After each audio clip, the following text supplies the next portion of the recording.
Erev Shabbos Parshas Behar and Lag BaOmer. Today is 33 days into the Omer, which is 4 weeks and 5 days. And I wanted to maybe share a thought about what Lag BaOmer is. I heard a Vort this series changed my whole perspective on it.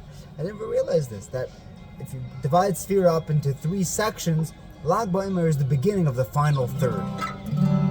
So what does that mean? Why are there 3 sections to it? Okay. What are the 3/3 of Lag BaOmer? So one shot I heard from Rabbi Shor is that the Torah is built on Torah, Avodah, and Gvilus Chasodim. The first third of Sphere begins with Pesach Rishon, right? That is Avodah, the ultimate Avodah, the Avodah of the Korban Pesach. Moving into the second half, the second third of Sphere Omer, we have Pesach Sheni. That's a total chesed. Lo manigara. So neither were complaining that they were tamei. It's not their fault they were tamei, but you can just get free yamim tov. And the Rebbeinu Shalom said, you know what? I'm going to make you Pesach 2.0. That was total chesed. So we have avodah. We have milas chasadim. Lag BaOmer is the beginning of the Torah section, the third section of Sphira, which obviously includes the Yom Tov of Shavuos, which is not the Torah, but also Torah. That's the culmination of the Cherus from Pesach, right? In the Chaben Chayun Elomisho Isibah Torah. Finally, we're Isibah Torah. We're going to be free people. So that's one part. I heard from the Balsam Rabbi another part. The Gemara in Brachos tells us that Hashem keeps the entire Torah, beginning to end, all the mitzvahs, whether it's 613 or more. Let's say it's 613. Hashem keeps all the mitzvahs in the Torah. Now there's a mitzvah of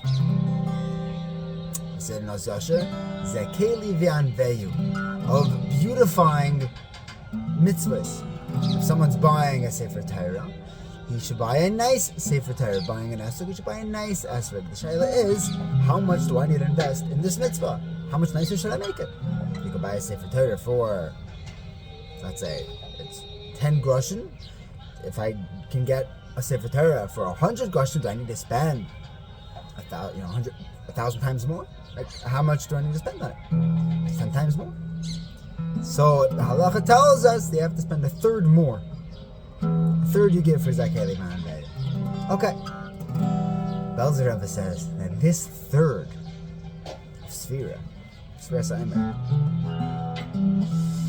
this last third, right, starting from Lag BaOmer, is the Rebbeinu Shalom's Zakei Liman Kaviyachol. This is Hashem telling us, you guys worked towards Kabbalah Torah. For the first 2/3 of Sphira, you schwitzed, you fell, you got up, and you continued to persevere.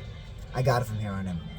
Now, on the day of Lag BaOmer, which is the Sphira of Hoyd Sheba Hoyd, which is Aaron HaKoyin, Sheba Aaron HaKoyin, which is Yom Kippurim. This is Aaron HaKoyin Lefnai V'Lefnim. It's the ultimate kapara. The Rebbeinu Shalom says, you worked your way till here, I'll take it from here. Got it. You know, Hashem got you to it, Hashem will get you through it. When you get to a wall, you run through it. Hashem says, you got to Lag BaOmer, I'll get you through it. It's a Balsam Rabbi. This is Hashem Zakei Liman. This is his chesed. Hashem does chesedim for us all the time. Another famous reason why we celebrate Lag BaOmer is the Chassam Sofer says today was the day, if you make a cheshbon from when we left Mitzrayim, how much food we had, when did it run out? Today, Lag BaOmer is the day when the moon started falling. The Rebbeinu Shalom says, you do your job until now, I'll pick it up from here. I got you. There's a Maisa, just as from Rabbi Peterman, there's a kid in Bnei Brak, an elderly gentleman who lives on the 3rd story of his building. And as he got older, walking up 3 flights of stairs got hard. It's hard to, even for kids. 3 flights of stairs, that's a lot. So he decided he wanted to put an elevator into the building. And he told this building, he made a deal with them. He said, I will build the elevator, I'll put it up, I will fund it and everything, no problem. But the deal is that if anything goes wrong, any repairs, you guys help cover it. Okay, we'll split it amongst the building. And they said, great, we'll have an elevator in our building, and we'll cover the repairs. Okay. It was wonderful, it worked out great. And there was once an issue with the elevator, and everyone chipped in and they fixed it. And it was running for the rest of this year's life. And eventually he passed away. And after he had passed away, the elevator broke again. By now, everyone looks at each other like, I don't know, should we fix it? I mean, it was nice to have it. We don't need it. It was only for this Eid. And now, I don't know, what does it cost? So they called an elevator guy to see how much it would cost to fix the elevator. Turns out it would be a fortune. He says, forget about it. And it sat for a year, nothing. Okay, so we'll have an out-of-service elevator. By the yard side of this year, 1 year later, they made a Suda in his apartment, 3 stories up. There are a lot of people that are going to be coming, choshev people. And this Yid's son said, you know what, maybe just for the people, for the crowd who's going to be coming, we should fix the elevator. It is 3 flights of stairs. So they called back this elevator guy, the repairman, and he says, look, your elevator has been broken for a year. Yeah, the door's open and closed, but it doesn't go anywhere. It's stuck right here. So you want me to make it go up and down? That's the whole elevator. It's going to cost a fortune to fix this. I was like, really? Seriously? All right, forget it. Do me a favor. Just lock it up, okay? It's not going to... The repairman opens the door. There's a child locked in the elevator. Crying, screaming. Some bed, hydrated. What? He wasn't there for a year. That day, earlier that day, the kid was playing with the button. It was opening and closing, opening and closing, opening and closing. He went inside, opening, closing, opening, and then closed. And it wasn't open. And he's screaming, he's yelling, he's crying. No one heard him. And he just sat down and he's like, all right, I guess this is my new home. But because they wanted to open it, maybe fix it for their button, we would come for the yard side. And the pyramid didn't even end up fixing it. The imams just came to find the kid, save his life.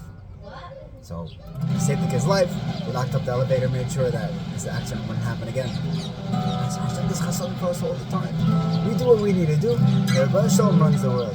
Our job, the Gemara tells us that we are poilim. We work for Hashem. We work 9 to 5. Our job is to come in at this time, leave at that time, and do our job in between.